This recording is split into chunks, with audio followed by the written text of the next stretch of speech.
Om Shri Sainadaya Namaha. Chapter 7 Sai Satcharitra. Contents of Chapter 7.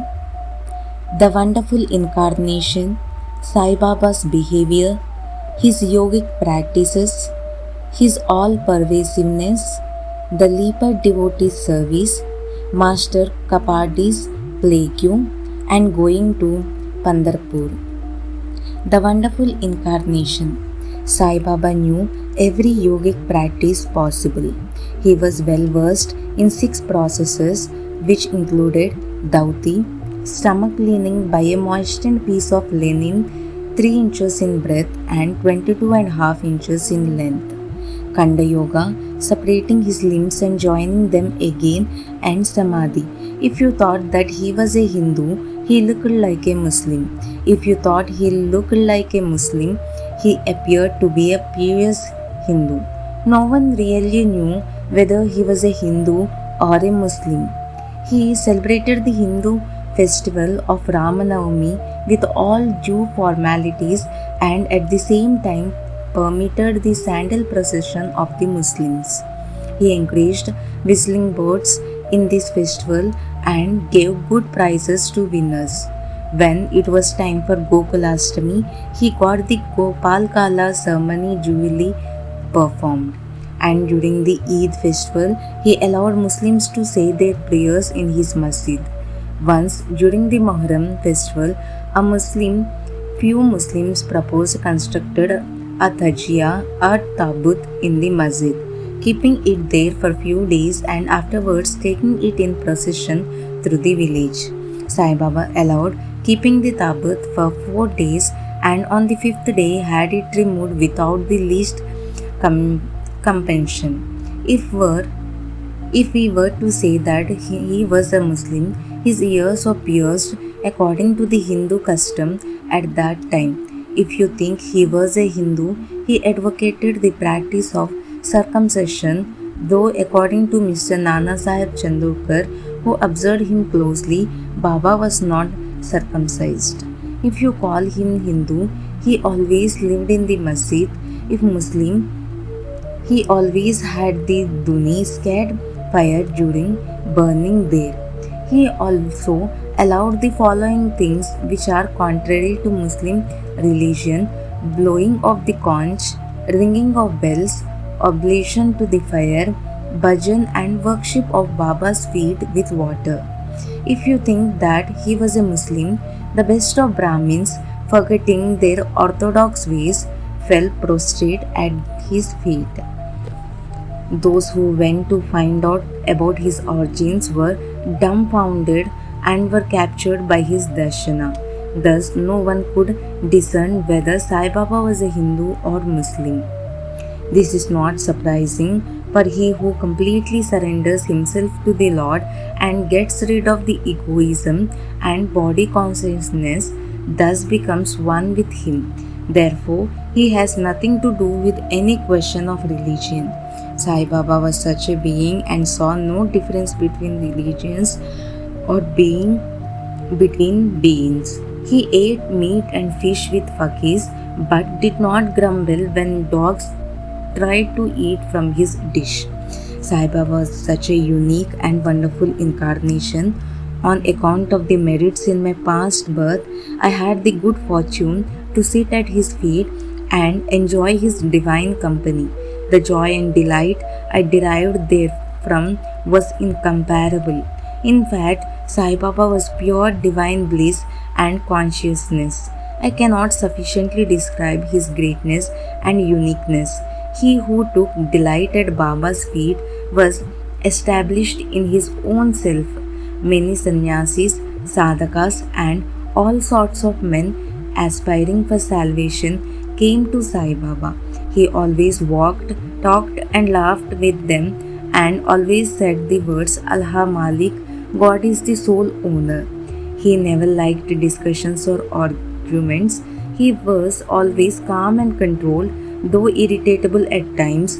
He always preached the Vedanta, and nobody knew till the end who Sai Baba was. Princes and poor people were treated alike by him. He knew everyone's deepest secrets, and when he gave expression to them, everyone surprised. He was the repository of all knowledge and yet filled ignorance. He also disliked honor. Such were the characteristics of Sai Baba. Though he had a humble body, his deeds testified to his divine nature. Everyone considered him the Lord God in Shirdi. Sai Baba's behavior. The fool that I am, I cannot describe Baba's miracles. He got almost all the temples in Shirdi repaired. Through Tatya Patel, the temples of Shani, Ganapati, Shankar Parvati, the village deity, and Maruti were put in order. His charity was also remarkable. The money he used to collect as dakshina was distributed freely, 20 rupees to some and 15 or even 50 to others every day. People were immensely benefited by receiving Baba's darshan. Some became hale and hearty, wicked people were turned into good ones, leprosy was cured in some cases, while some blind men got back their sight without any drops or medicine being put in their eyes, and lame ones were able to walk. Nobody could see the end of his extraordinary greatness. His fame spread far and wide, and pilgrims from everywhere flocked to Shirdi. Baba sat near the Duni and always meditated. He used to tie a white turban on his head and wore a clean white dhotar around his waist and a shirt on his body. This was his dress in the beginning. He started practicing medicine in the village, examined patients, and gave medicines. He was always successful and became famous as a doctor. A curious case is narrated here. A devotee's eyeballs were very red and swollen. No doctor was available in Shirdi, and thus the other devotees took him to Baba. Other doctors would use ointments, cow's milk, and camphorated drugs in such cases. Baba's remedy was quite unique. He pounded some biba, Carpus anacardium, marking nuts, and made two balls of them, thrust them on each eye of the patient, and wrapped a cloth bandage around both eyes. The next day, the bandage was removed and water was poured over them in a stream. The inflammation had subsided and the pupils had become white and clear. Though the eyes were very delicate, the biba caused no smarting but removed the disease of the eyes. Many such cases were cured, and this is only an instance in point. Baba's yogic practices. Baba knew all the processes and practices of yoga. We will attempt to describe two of these processes. Dauti, the cleaning process. Baba went to a well near a banyan tree, which was a considerable distance from the masjid, every third day and washed his mouth and had a bath. On one occasion, he was seen vomiting out his intestines, cleaning them and placing them on a tree to dry. There are persons in Shirdi who have actually seen this and have testified to this fact. Ordinary dhoti is done using a moistened piece of linen 3 inches broad and 22.5 feet long. This piece is ingested and allowed to remain in the stomach for about half an hour and is then taken out. But Baba's dhoti was quite unique and extraordinary. Kanda Yoga. In this practice, Baba extracted various limbs from his body and left them separately at different places in the masjid. Once a gentleman went to the masjid and saw Baba's limbs lying separately at different places. He was terrified and he first thought of running to the village officers and informing them of Baba being hacked to pieces and murdered. He thought that he would be held responsible as he was the first informant and thus knew something of the affair. So he kept quiet, but the next day when he went to masjid, he was very surprised to see Baba hale, hearty and sound. He thought that when he had seen the previous day was only a dream. Baba practiced yoga from a very early age, but nobody knew the proficiency he had attained. He charged no fees for his cures, became renowned and famous by virtue of his merits, and gave health to many a poor and suffering person. This famous doctor of doctors did not care for his own interests but always worked for the good and welfare of others, sometimes suffering unbearable and terrible pain in process. One such instance is given below, and it will show the all pervasive and extremely merciful character of Sai Baba. Baba's all pervasiveness and mercy. In the year 1910, Baba was sitting near the Duni on Diwali day and warming himself. He was pushing firewood into the Duni, which was burning brightly. A little later, instead of pushing logs of wood, Baba pushed his arm into the Duni. The arm was burnt immediately. This was noticed by the servant Madhav and also by Madhavrao Deshpande Shyama. They at once ran to Baba, and Madhavrao clasped Baba by his waist from behind and dragged him forcefully backwards and asked, Deva, why did you do this? Then Baba came to his senses and replied, the wife of a blacksmith at some distant place was working the bellows of a furnace. When her husband called her, she forgot that her child was on her lap. She ran hastily and the child slipped into the furnace. I immediately thrust my hand into the furnace and saved the child.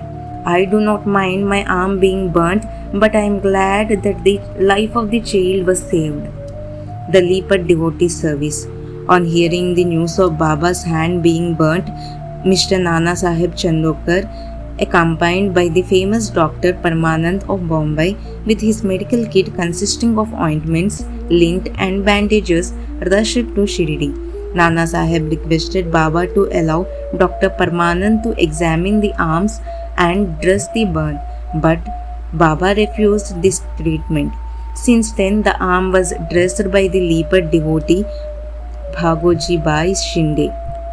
His treatment consisted of massaging the burnt part with ghee, clarified butter, and then placing a leaf over it and securing it tightly with bandages. Mr. Nana Sahib Chandorkar asked Baba many a times to unfasten the bandages and have the wound examined, dressed, and treated by Dr. Parmanand so that it would heal quicker.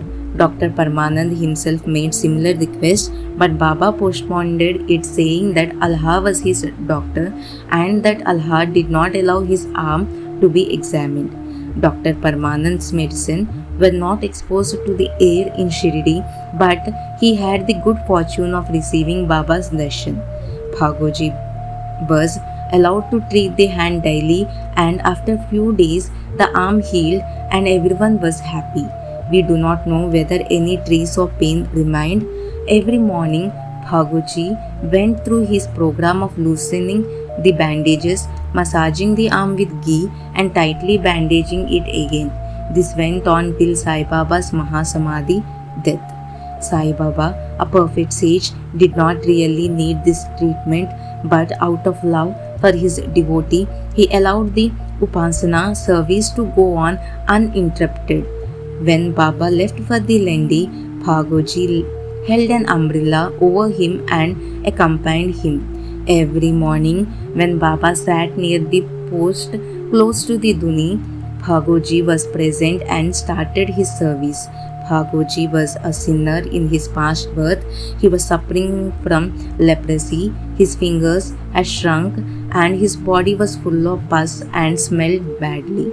Though he seemed so unfortunate on the outside, he was really very lucky and happy, for he was Baba's premier servant and thus got the benefit of his darshan. Master Kapardi's plague. I shall now relate another instance of Baba's wonderful Leelas. Mr. Kapardi, the wife of Mr. Dada Sahib Kapardi of Amravati, was staying at Shirdi with her young son. One day, the son got high fever, which further developed into bubonic plague. The mother was frightened and felt very uneasy. She thought of leaving for Amravati and went to ask for permission to leave in evening when Baba was near the Vada, now Samadhi Mandir. She informed him in a terrible tone that her dear son was down with plague. Baba spoke kindly and softly to her, saying that the sky is beset with clouds, but they will melt and pass, and everything will be smooth and clear. Saying this, he lifted his kafni to the waist and showed everyone present four fully developed lumps as big as eggs and added, "See how I have to suffer for my devotees, their difficulties are mine." Seeing this unique and extraordinary miracle, people were convinced as to how saints suffer pains for their devotees. The mind of the saints is softened, then waxed. They love their devotees without an idea of gain and regard them as their true relatives. Going to Pandrapur and staying there. We shall close this chapter after relating a story illustrating how much Sai Baba loved his devotees and how he anticipated their wishes. Mr. Nana Sahib Chandokar, a great devotee of Baba, was Mamaltadar at Nandurbar in Kandesh. He was transferred to Pandarpur. His devotion to Sai Baba bore fruit as he got an order to go and stay at Pandarpur, which is regarded as Bhuvaikunta, heaven on earth. Nana Sahib had to report to work soon after he received the order, so he left immediately. Without even writing or informing anybody at Shirdi, he wanted to surprise Baba by visiting Shirdi, his Pandarpur, to see and bow before his Vitobha Baba and then proceed. Nobody dreamt of Nana Sahib's departure for Shirdi, but Sai Baba knew all about this as he was omniscient.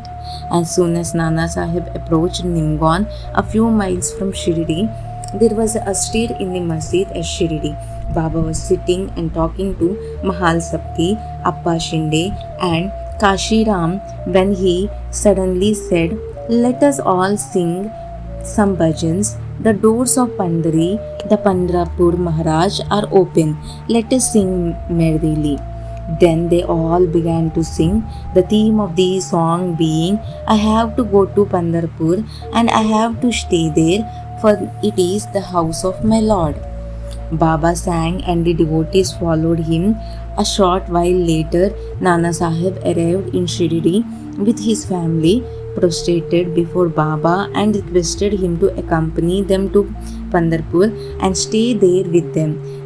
The devotees told Nana Sahib that Baba was already in mood to go to Pandrapur and thus this invitation was unnecessary. Hearing this, Nana Sahib was moved and fell at Baba's feet. Then, after receiving Baba's permission, Udis, Kate, ashes and blessings, Nana Sahib left for Pandrapur. There is no end to Baba's stories, but let me now stop here. I will reserve for the next chapter other topics such as the importance of human life, Baba's living on alms, Bayaji Bai's service, and a few other stories. Both to Sri Sai, peace be to all. Om Shri Sai Nadai Namaha.